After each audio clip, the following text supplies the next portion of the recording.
함께 보도록 하겠습니다. 하나님 말씀은 누가복음 18장 31절에서 34절까지 말씀입니다. 누가복음 18장 31절에서 34절까지 말씀 제가 먼저 읽겠습니다. 예수께서 12제자를 데리시고 이르시되 보라 우리가 예루살렘으로 올라가노니 선지자들 통하여 기록된 모든 것이 인자에게 응하리라. 인자가 이방인들에게 넘겨져 희롱을 당하고 능욕을 당하고 침뱉음을 당하겠으며 33절 34절 함께 읽습니다. 그들은 채찍질하고 그를 죽일 것이나 그는 3일 만에 살아나리라 하시되 제자들이 이것을 하나도 깨닫지 못하였으니 그 말씀이 감추었으므로 그들이 그 이르신 바를 알지 못하였더라. 아멘. 기도하고 말씀 선포합니다. 하나님 아버지, 진리의 말씀 앞에 섭니다. 하나님께서 들려주신 말씀들 속에 담긴 이 말씀의 신비들과 말씀의 그 귀함을 깨달아가는 시간 되게 하여 주시고 말씀이 우리 안에서 살아 역사하는 시간 되게 하여 주옵소서. 예수님 이름으로 기도드리옵나이다. 아멘. 서울대학교 소비자학과의 김난도 교수님의 책 중에 1000번을 흔들려야 어른이 된다라는 그 에세이집이 있습니다. 김난도 교수는 자신의 인생 회고로 이 책의 첫 포문을 열어가고 있습니다. 제가 한번 그 부분을 읽어드리겠습니다. 나이는 50에 가까워지고 지금은 60이 넘으신 분이신데 한 10여 년 전에 나온 책입니다. 나이는 50에 가까워지고 겉으로는 선생 행세를 하지만 속으로는 갈팡질팡 자기 앞가림에 바쁜 여전히 망설이는 어른 아이. 법학도에서 고시생으로, 고시생에서 행정학도로, 행정학도에서 소비자학자로 끊임없이 인생의 진로를 바꾸며 종이배처럼 흔들리며 살았다. 더 이상 흔들림을 두려워하지 않는다.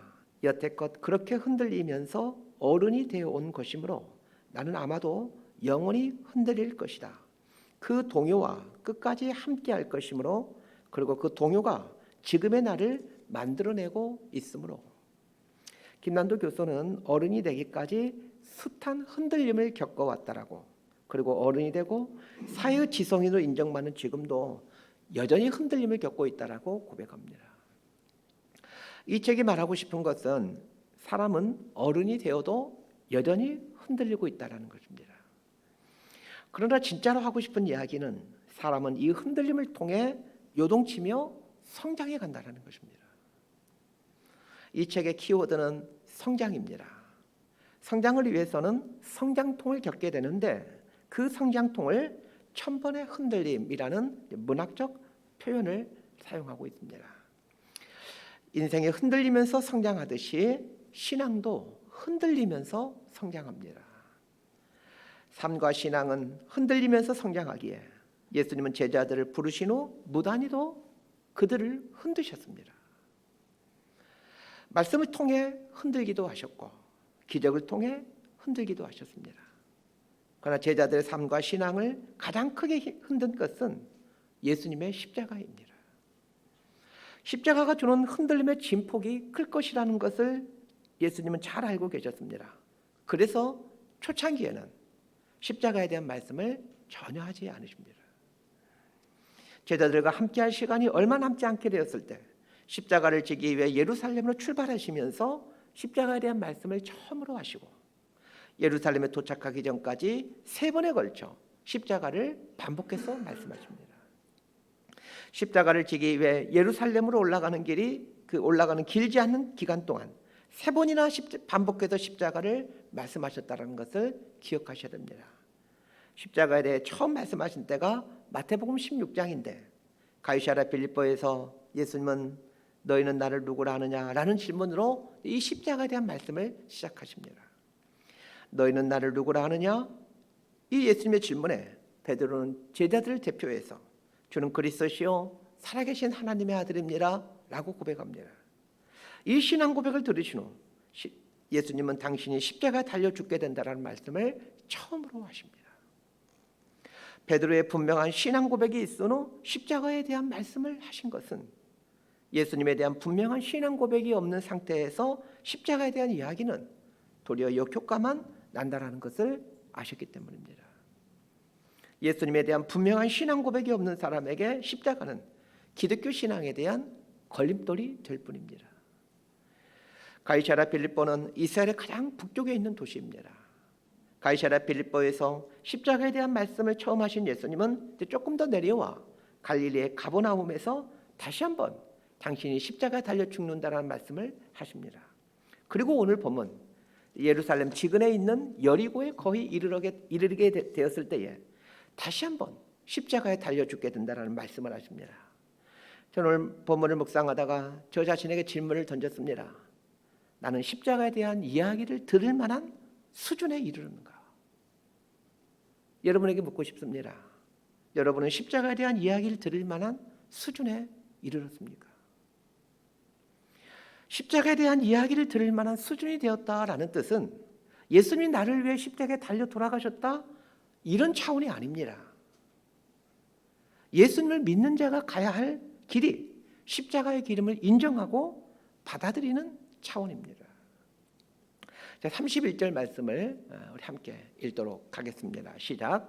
예수께서 12제자를 데리시고 이르시되 보라 우리가 예루살렘으로 올라가노니 선지자들 통하여 기록된 모든 것이 인자에게 응하리라. 오늘 본문의 사건이 일어난 장소가 정확히 어디인지는 알 수 없습니다. 복음서를 종합해서 추정해 보면 여리고 근처에 왔을 때 하신 말씀이라는 것이 거의 확실합니다. 오늘 본문의 다음 구절인 누가복음 18장 35절에서도 다음 시간 본문이죠. 그 누가복음 18장 35절도 여리고에 가까이 가셨을 때라는 말로 시작하고 있는 걸 보면 오늘 본문은 여리고 근처에 거의 다 왔을 때에 하신 말씀이라는 것을 알게 됩니다. 여리고는 예루살렘으로 여행하는 여행객들이 마지막 머무는 장소로 여리고에서 아침에 출발하면 이제 저녁에 예루살렘에 도착할 수 있는 그런 곳입니다. 시간적인 배경은 언제일까요? 6월절을 한 2, 3주 정도 앞두고 있는 때인 걸로 보여집니다. 왜냐하면 예수님께서 이제 예루살렘에 도착하셔서 거의 한 2주 가까이 보내신 걸 생각하면 오늘 본문은 그 예루살렘에 이르기 전 한 2주 전, 3주 전쯤 아무리 많이 잡아야 한 달 전쯤일 것으로 보여집니다. 공간적인 배경은 예루살렘 근처인 여리고 근방이고 시간적 배경은 6월절을 2, 3주 정도 앞두고 있는 때라는 것을 생각하면서 31절을 다시 한번 눈으로 한번 보시길 바랍니다. 31절을 보게 되면 무언가 자연스럽지 않는 표현을 발견하게 됩니다. 우리가 예루살렘으로 올라가노니라는 말입니다. 예수님은 지난 공생의 3년 동안 6월절이 되면 어김없이 제자들과 함께 예루살렘으로 가셨습니다.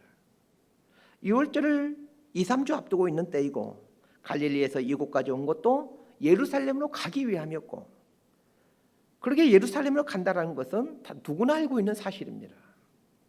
그런데 예루살렘 거의 가까이 와서 하시는 말씀이 우리가 예루살렘으로 올라가노니라는 말씀을 하십니다. 제자들 모두가 예루살렘으로 가고 있다는 걸 잘 알고 있는데 예수는 마치 제자들이 전혀 모르는 것처럼 말씀하십니다. 그래서 예루살렘으로 올라가노니라는 예수님 이 말씀에 어떤 깊은 의미가 있겠구나라는 생각을 하게 되었습니다. 자, 예루살렘으로 올라간다라는 말을 한번 생각해 보십시다. 지리적으로는 갈릴리는 북쪽이고 예루살렘은 남쪽이기에 상식적으로 보면 예루살렘으로 내려간다라는 표현이 맞습니다. 자, 우리도 서울에 있다가 저 전라도나 부산, 경상도 갈 때 경상도 내려갔다, 전라도 내려갔다 이런 표현을 쓰지 않습니까? 그러나 예루살렘으로 올라간다라는 표현을 사용하는 것은 지형적으로 예루살렘이 높은 지대에 있기 때문에 그렇습니다. 그러나 단지 예루살렘이 높은 지대에 있기 때문에 올라간다라는 단어를 사용하는 것은 아닙니다. 이 올라간다라는 헬라어는 아나바이노라는 단어입니다. 아나바이노라는 말은 아나라는 전치사와 이 바이노라는 말의 합성어입니다. 아나라는 단어는 어디 위로 방향을 나타내는 전치사이고 바이노라는 단어는 걷다라는 동사입니다. 직역하면 아나바이노라는 말은 위를 향하여 걷다라는 뜻입니다. 그래서 우리말 성경에서는 이 아나바이노라는 단어를 올라가다라고 번역해주고 있는 것입니다. 그러나 이 아나바이노라는 이 단어는 종종 상징적인 의미로 사용되는 단어입니다. 올라가다, 자라다, 성장하다 이런 의미로 사용되는 단어입니다. 아나바이로라는 단어가 상징적인 의미로 올라가다, 자라다, 성장하다인데 이 말은 1000번을 흔들려야 어른이 된다라는 책의 키워드인 성장, 성숙이라는 의미와 일맥상통합니다.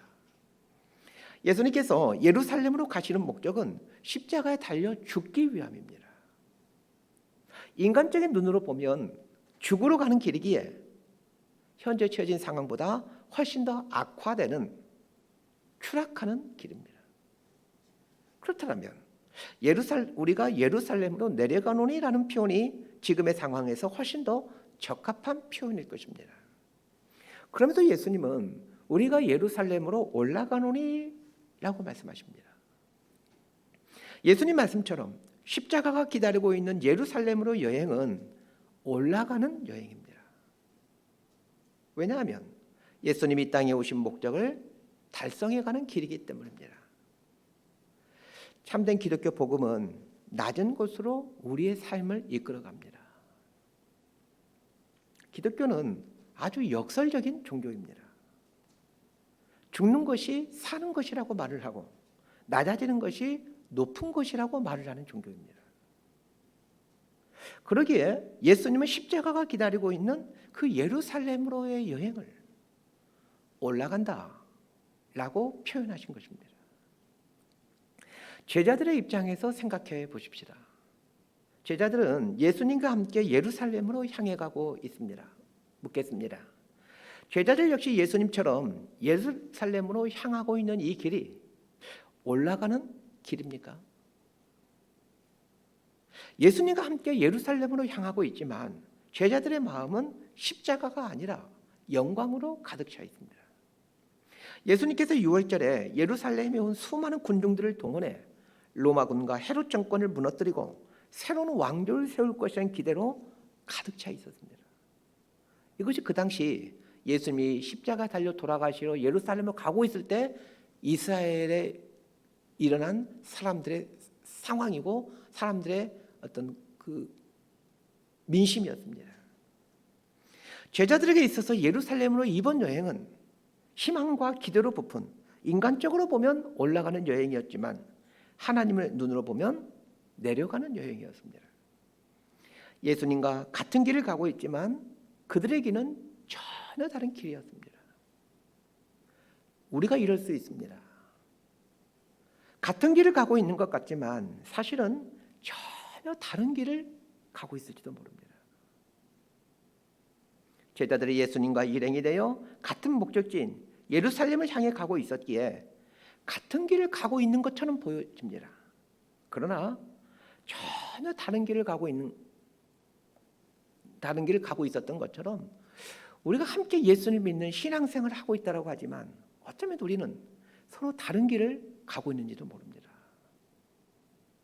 예수님이 가신 십자가 길을 가고자 하는 사람도 있을 것이고 예수님이 가셨던 길과 정반대의 길은 더 높아지고자 하는 길을 가고자 오늘 이 자리에 있는 분도 있을 것입니다. 우리는 예수를 구원자로 믿는 기독교인입니다. 예수를 주님으로 믿는 종교를 기독교라고 부릅니다. 이 땅에 존재하는 종교는 고등 종교와 하등 종교로 나눠집니다. 인류 역사가 시작된 이래 하등 종교는 수도 없이 생겨났다가 순식간에 사라져버렸습니다. 반면에 고등 종교는 역사와 시간의 검증을 거쳐 수천 년 동안이나 지속된 종교를 고등 종교라 합니다. 학교 다닐 때 세계 4대 종교에 대해서 배웠을 것입니다. 기독교, 이슬람교, 불교, 힌두교를 4대 종교라고 부릅니다. 이 4대 종교가 고등 종교라고 보시면 됩니다. 고등 종교와 하등 종교의 가장 큰 분기점이 자기 부정입니다. 하등 종교에는 자기 부정이 전혀 없습니다. 자기 부정이 고등 종교의 가장 큰 특징인데 기독교에만 자기 부정이 있는 것이 아닙니다. 이슬람교나 불교나 힌두교에도 어느 정도는 자기 부정이 존재합니다. 불교에서도 자신을 비우는 것이 결국은 채우는 것임을 피력합니다. 이슬람교에서도 자기를 희생함으로 영광스럽게 된다라는 것을 설파합니다. 그러므로 고등종교에서 신앙이 깊어져 간다라는 것은 자기 부인을 얼마나 했느냐에 달려 있습니다. 간단히 말하면 자기 부인의 정도가 그 사람의 신앙의 정도요 깊이입니다. 기독교는 예수님을 닮아가는 것이 신앙의 성숙, 신앙의 목표라고 말하는데, 신앙이 성숙한다는 것은 자기 부정, 자기 부인을 한다라는 말입니다. 예수님이 하늘 영광 버리고 마국간에 내려오셨던 것처럼 여구도 굴이 있지만 머리 둘 곳이 없이 살아가심으로 당신을 부인한 삶을 사셨던 것처럼 기독교 신앙에서는 자기를 부인해가는 과정이 이 신앙의 여정입니다. 그런데 자기 부인을 통해 깊은 신앙의 세계로 들어가기에 바른 기독교 신앙을 갖고 있는 사람이라면 반드시 흔들림을 겪게 됩니다. 왜냐하면 자기 부인은 타락한 인간의 본성과 정면으로 대치되기 때문입니다. 우리가 신앙생활을 하면서 왜 계속되는 이 흔들림을 겪어야 하는 것입니까? 자기를 부인하는 과정으로 나아가는 것이 기독교 신앙이고, 자기를 부인하는 과정은 반드시 흔들림을 만들어내기 때문입니다. 자기 부정과 자기 부인을 통해 깊은 신앙의 세계로 나아가는 여정에 반드시 흔들림을 경험하게 되는데, 우리 안에는 이런 흔들림의 진통을 겪는 것을 중단하고 싶은 욕구들이 있습니다. 이런 원초적인 욕구 앞에 굴복함으로 자기 부정과 자기 부인을 중단하게 될 때 종교의 타락이 일어나게 됩니다. 고등 종교가 타락할 때 세 가지의 특징이 나타납니다. 그래서 고등 종교에 이 세 가지의 특징이 나타나게 되면 이 종교가 부패해 가고 있다라는 표시입니다. 첫 번째가 성직자가 많아지는 것입니다. 자기를 부인하는 것이 기독교 복음의 핵심인데, 자기를 부인하는 것을 좋아하는 사람은 이 세상에 단 한 사람도 없습니다. 그런데 많은 사람들이 성직자가 되려고 한다, 성직이 인기 있는 직업이 된다라고 하는 것은 그만큼 기독교의 핵심이라 할 수 있는 자기 부인이 사라졌다는 뜻입니다. 고등종교라고 일컬어진 세계 4대 종교가 부패하게 될 때 반드시 나타났던 현상이 성직자의 급증이었습니다. 멀리 볼 것 없이 불교를 한번 보십시다. 삼국시대 처음 불교가 도래합니다. 고려시대에는 불교가 국교가 되다시피 합니다. 승려들이 국가의 요직을 차지합니다. 고려말 공민한 때 신돈이라는 승려가 국가의 요직을 차지하고 국가를 흔들었다는 사실은 우리 모두가 익히 잘 알고 있는 사실입니다. 당연히 고려시대에는 승려의 숫자가 헤아릴 수 없이 많았습니다. 불교의 부패가 가져온 피해가 얼마나 컸던지 조선은 개국 초부터 불교를 핍박합니다. 오늘 본문에 보면 예수님께서 자신을 따르는 그 많은 사람들 중에 왜 12제자만 따로 불러 십자가에 달려 죽으실 것에 대한 말씀을 하시는데 왜 12제자만 따로 불러 십자가에 대한 이야기를 하셨겠습니까? 많은 사람들이 예수님을 따르고 있었지만 실은 그들 모두는 자기를 부인해 가기 위해 예수님을 따르고 있는 것이 아니었습니다. 그것은 제자들도 마찬가지였습니다. 제자들이 예수님을 따라 예루살렘으로 가는 것은 자신을 부인하기 위함이 아니었습니다.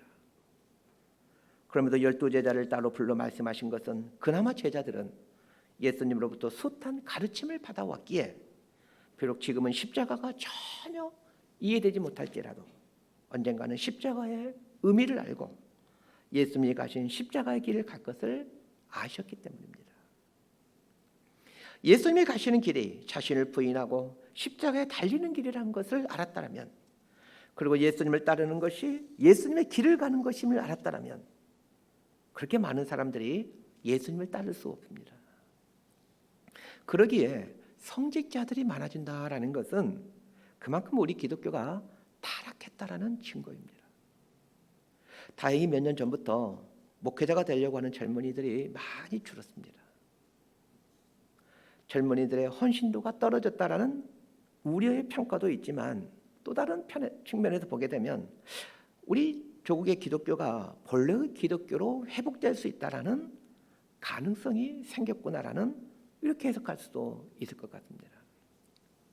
고등 종교가 타락하게 되면 나타나는 두 번째 특징은 종교 기관이 많아진다는 것입니다. 성직자가 많아지면 그 성직자들을 위한 그들이 일할 수 있도록 하는 종교 기관이 생겨날 수밖에 없습니다. 다양한 기관을 만들어 먹고 살 수 있는 자리를 만들어야 하기 때문입니다. 고등 종교가 타락할 때 나타나는 세 번째 특징은 종교의 기복화입니다. 성직자들이 많다 보니 자연스럽게 경쟁을 할 수밖에 없습니다. 사람들을 끌어들이기 위한 경쟁을 해야만 되니 사람들에게 듣기 좋은 말을 해야만 합니다. 이것이 종교의 기복화입니다. 고등 종교가 기복화된다라는 말은 하등 종교로 추락해 간다라는 뜻입니다. 하등 종교로 추락한다라는 말은 십자가와 같은 자기 부인과 자기 부정을 설파하지 않는다라는 말입니다. 그러나 아셔야 합니다. 인류 역사를 통해 알게 되듯이 하등 종교는 시간과 역사의 무게를 결코 이겨내지 못하고 얼마 못 가 다 사라져버리고 말았다는 것을 말입니다. 기독교 복음이 사라지게 되면 하나님의 나라는 실현될 수가 없습니다. 그러게 기독교인이라면 온몸으로 기독교의 기복화를 막아서야만 합니다. 그러면 우리 기독교는 복을 추구하지 않는 종교입니까? 이런 질문을 하게 됩니다. 그렇지 않습니다. 기독교는 복을 중요하게 생각하는 종교입니다. 하나님께서 태초에 사람을 지으시면서 첫 번째로 하신 말씀이 생육하고 번성하라라는 말씀이었습니다. 창세기 1장 28절을 제가 읽어드릴 테니 한번 자막을 보면서 들어보시길 바랍니다. 하나님이 그들에게 복을 주시며 하나님이 그들에게 이르시되 생육하고 번성하여 땅에 충만하라. 자, 이 구절은 하나님께서 인간을 창조하시고 가장 먼저 인간에게 하신 첫 번째 말입니다. 우리 부모가 된 사람들은 물론 아이가 태어났을 때 물론 아이가 말귀를 잘 못 알아듣겠지만 처음으로 하는 말이 무슨 말인지 모르겠지만 그 벅찬 감격의 말이지 않겠습니까? 그런 것처럼 하나님께서 인간을 창조하시고 가장 먼저 인간에게 하신 말씀이 이 창세기 1장 28절인데 그 하신 말씀이 생육하고 번성하라라는 말씀인데 자, 그 말씀을 주시기 전 먼저 주신 것이 복입니다. 하나님은 인간에게 복을 주시고 싶어 하십니다. 그래서 인간을 지으시고 첫 번째 말씀을 주실 때 그 말씀을 주시기 전 복을 먼저 주신 것입니다. 이것은 예수님도 마찬가지입니다. 예수님은 당신의 가르침에 백미라 할 수 있는 산상수훈에서 첫 마디가 복에 대한 말씀이었습니다. 우리말 성경은 산상수훈의 시작인 마태복음 5장 3절을 이렇게 말하고 있습니다.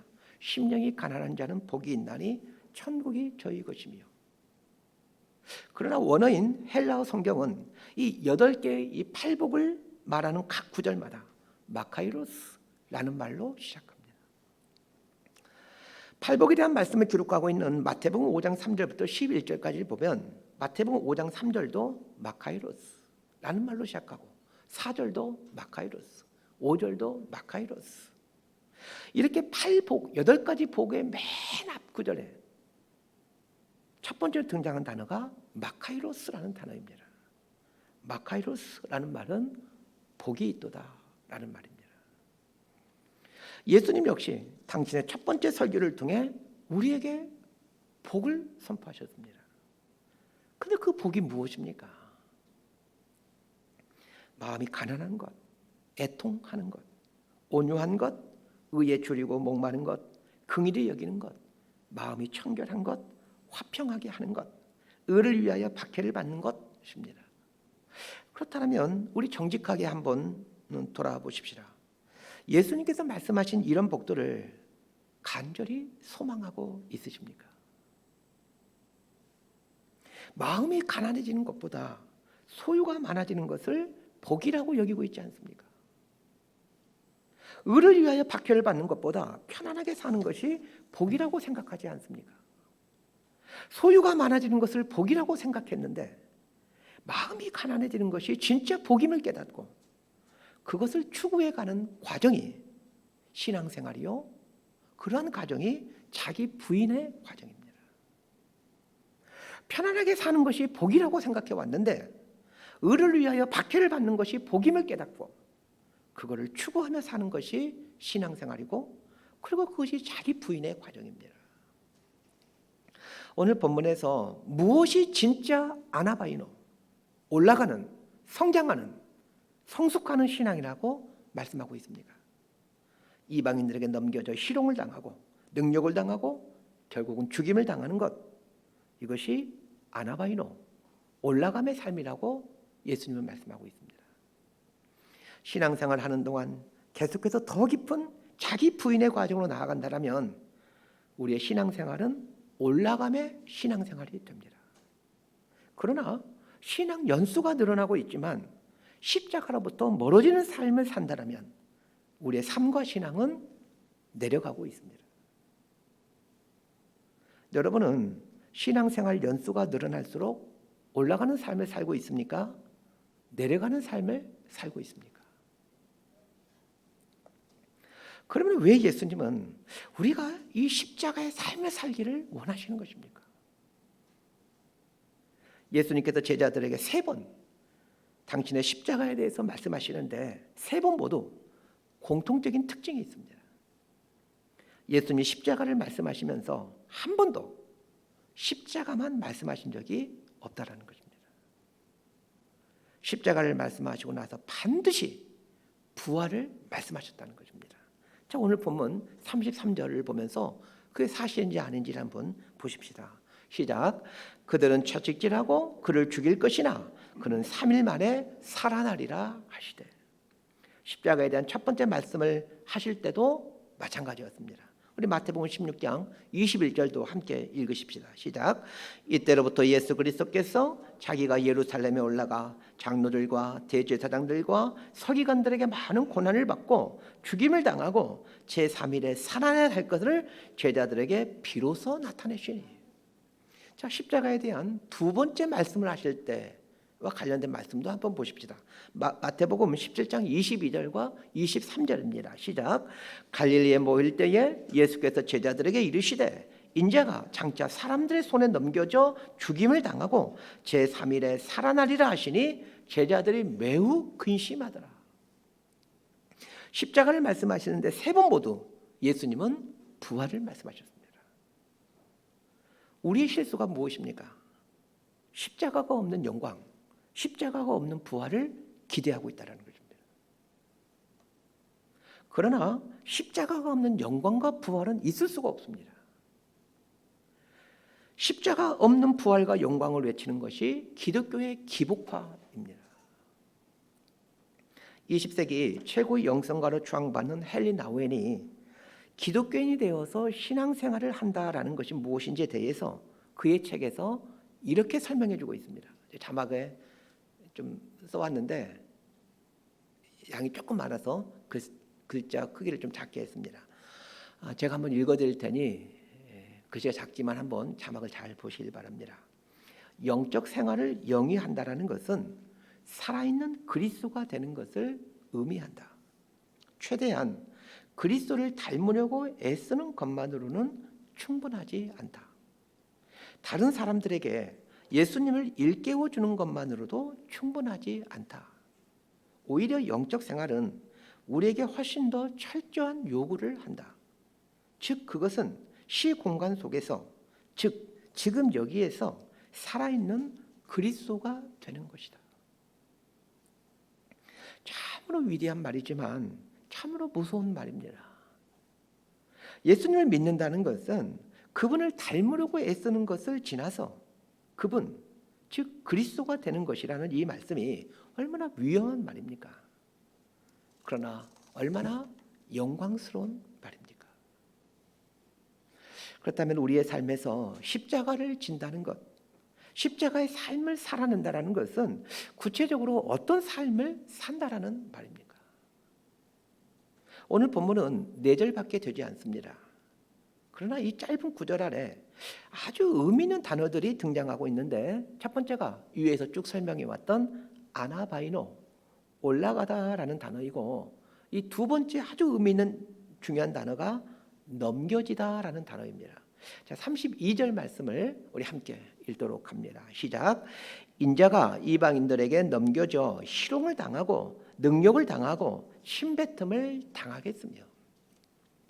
자, 재미있는 것은 올라가다라고 번역된 아나바이노는 능동태로 되어 있는 반면 넘겨지다를 의미하는 파라디돔이라는 단어는 수동태의 형태로 되어 있습니다.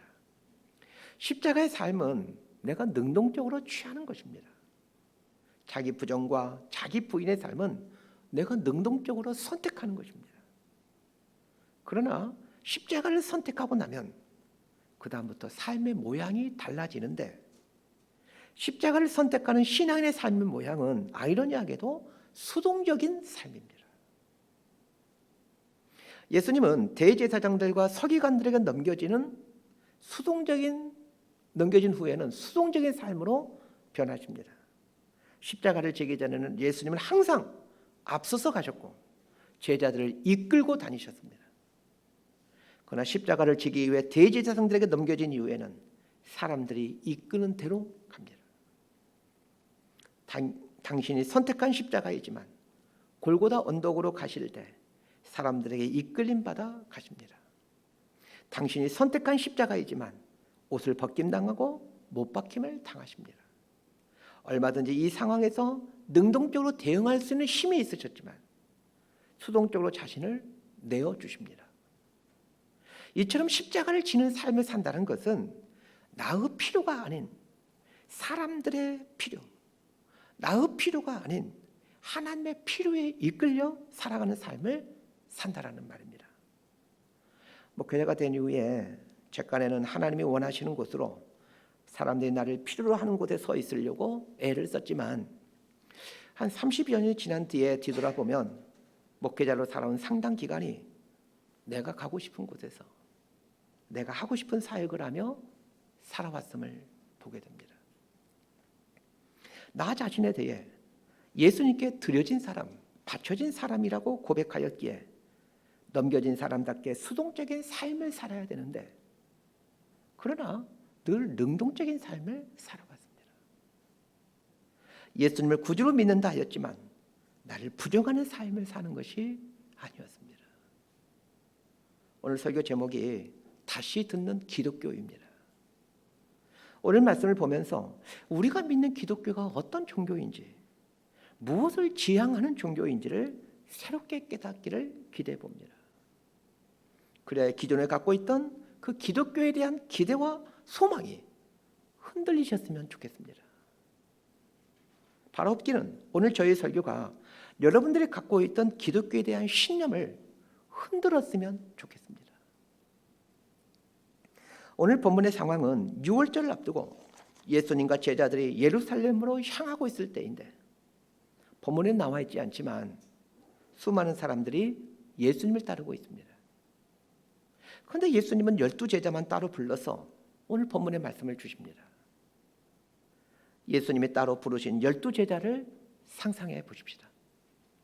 12제자 중 대표를 할 수 있는 베드로 한 사람만 생각해 보십시다. 예수님께서 베드로에게 말씀하십니다. 내가 이방인들에게 넘겨져 희롱을 당하고 능욕을 당하고 침뱉음을 당하겠으며 그들은 채찍질하고 나를 죽일 것이나 나는 3일 만에 살아나리라. 이 말씀대로 예수님은 십자가에 달려 죽으시고 3일 만에 부활하셨습니다. 그런데 예수님이 말씀하신 대로 십자가에 달려 죽으시고 부활하신 것을 베드로는 직접 목격했지만, 그는 갈릴리 어부로 돌아가 버리고 맙니다. 그때 예수님께서 갈릴리 호수의 업으로 돌아간 베드로에게 그 부활의 몸을 가지고 베드로에게 찾아오셔서 해주신 말씀이 요한복음 21장 18절 말씀입니다. 자, 이 부분을 우리 함께 읽도록 하겠습니다. 시작. 내가 진실로 진실로 내게 이르노니 내가 젊어서는 스스로 띠뛰고 원하는 곳으로 다녔거니와 늙어서는 내 팔을 벌리리니 남이 내게 띠띠우고 원하지 아니하는 곳으로 데려가리라. 부활하신 예수님은 베드로에게 젊어서는 스스로 내가 가고 싶은 길을 갔지만 그러나 지금부터는 너가 원하지 아니하는 곳으로 데려갈 것이다. 이렇게 말씀하십니다. 언제 베드로가 자신이 가고 싶은 대로 갔었습니까? 예수님을 따른 후 두세 번의 시행착오가 있긴 했지만 베드로는 3년 동안 줄곧 예수님을 따라다녔습니다. 그리고 모든 사람들이 인정하는 예수님의 수제자로 살아왔습니다. 그런 베드로를 향하여서 주님은 네가 지금까지 스스로 띠뛰고 원하는 곳으로 다녔다. 이렇게 말씀하십니다. 다른 말로 하면 능동적인 삶을 살았다라는 말입니다. 우리 역시 이런 삶을 살지 않습니까? 예수님을 따른다 하지만 사실은 내가 하고 싶은 일, 내가 가고 싶은 곳으로 갑니다. 부활하신 예수님 베드로에게 지금까지는 네가 가고 싶은 곳으로 가는 삶을 살았으나 이후로는 네 팔을 벌려서 사람들이 너에게 띠를 띄움으로 네가 원하지 아니하는 곳으로 데려가게 될 것이다 라는 말씀을 하십니다. 수동적인 삶을 살게 된다는 얘기입니다. 이때부터 베드로는 예수님의 이 말씀대로 사람들이 필요로 하는 곳 그리고 하나님이 이끄시는 곳으로 이끌림 받는 수동적인 삶을 살게 됩니다. 그러기에 베드로의 이름이 지금까지 영광스러운 이름으로 존재하는 것입니다. 모든 교회 건물마다 건물 옥상에는 십자가가 달려 있습니다. 우리 교회도 십자가가 달려 있습니다. 십자가를 매다는 이유는 자신을 부인하며 살겠다라는 결단이요 각오입니다. 내가 하고 싶은 것을 내려놓고 하나님께서 필요로 하시는 것을 하겠다라는 수동적 삶을 살겠다라는 각오의 표현입니다. 교회 건물 옥상에 십자가를 다는 것이 중요한 것이 아니라 자기를 부인하는 삶을 사는 것이 중요하고 하나님과 하나님 백성들이 필요로 하는 자리에 서겠다라는 수동적 삶을 살겠다라는 사는 것이 중요합니다. 그런데 각오하셔야 합니다. 이런 삶을 살 때 흔들림이 있다라는 것을 말입니다.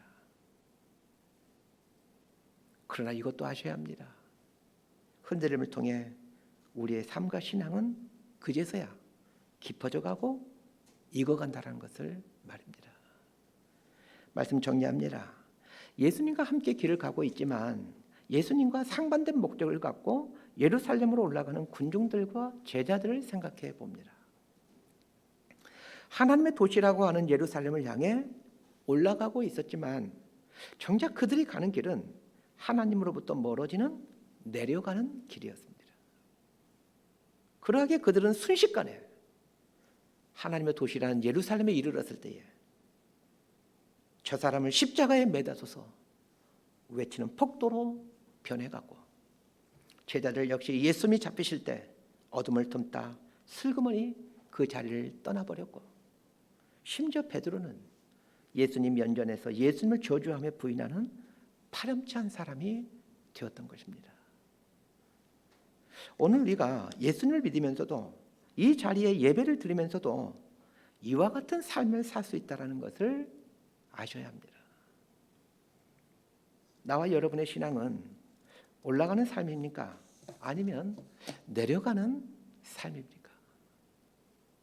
두 번째로 기억해야 될 것은 십자가 없이는 부활의 영광은 없다라는 것입니다. 십자가의 끝자락에 부활이 놓여 있습니다.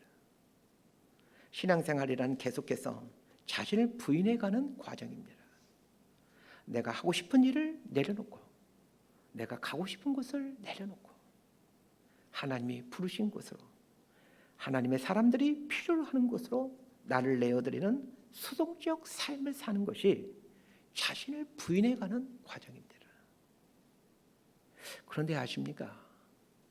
자기 부인의 깊이가 쓰임받음의 깊이입니다. 자기 부인의 과정이 없이는 쓰임받음의 은총이 없습니다. 자신을 부인해가는 과정은 흔들림의 고통을 수반합니다. 그러나 1000번을 흔들려야 어른이 되어가는 것처럼 자신을 부인하는 1000번의 고통이 없이는 신앙의 어른이 될 수 없습니다. 나이를 먹어가는 것이 어른이 되어가는 것이 아닙니다. 자신을 부인해가는 것이 신앙의 어른이 되어가는 것입니다. 저와 여러분이 이 고통스러운 자기 부인의 과정을 훈련해 간다면 반드시 하나님께 귀하게 쓰임받을 뿐만 아니라 이렇게 살기를 결단하는 성도들이 모인 우리 교회는 이 시대에 하나님이 사용하는 교회로 세움받게 될 것입니다. 이런 인생을 살아가는 복이 저와 여러분 가운데 있게 되기를 진심으로 소망하고 축복합니다. 기도하겠습니다. 하나님 아버지, 우리의 삶에 하나님을 향하여 아나바이노 올라가는 삶을 살기를 원합니다. 그러나 올라가는 삶을 살기 위해서는 반드시 나를 부인하는 내려감의 삶을 살아야 된다는 것을 말씀을 통해 깨닫게 됩니다. 내가 하고 싶은 것, 내가 필요로 하는 것을 내려놓고 하나님이 필요로 하는 것, 사람들이 필요로 하는 것을 선택해가는 수동적 삶을 살게 하시고 수동적 삶을 살 때에야 비로소 하나님께서 당신의 도구로 사용해 가신다는 것을 배웠습니다. 자기 부정의 깊이가 쓰임받음의 깊이라는 것을 알게 됩니다.